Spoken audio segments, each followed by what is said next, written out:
This video shows the cartridge filter replacement procedure in the ethylometer AE36 or AE36s. The cartridge filter is located behind the front door above the optical chamber.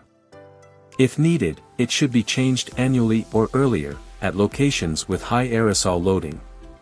This is indicated if the filter color is darker than medium gray, looks blackened and dirty, or if the clean air test results yield a black carbon concentration much higher than 0. For this procedure, you will need a new cartridge filter, a medium-sized flat screwdriver, or a push-to-connect tool. If measurements are running, press stop measurement. This procedure can also be done when the instrument power is switched off. Open the front door to access the cartridge filter.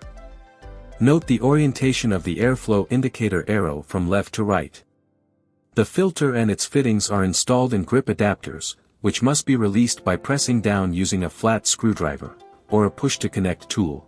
Press down on the white ring of the outer grip connector on one side of the filter and pull the elbow connector up and out of the connector.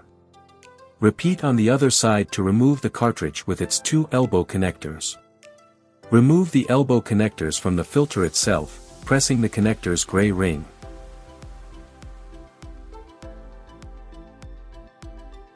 Take a new filter and attach both elbow connectors to this filter with the same orientation of the flow indicator arrow.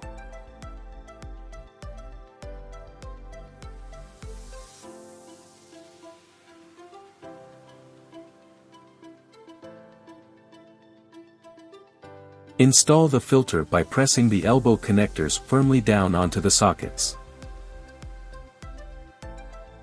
Restart the instrument and continue measurements.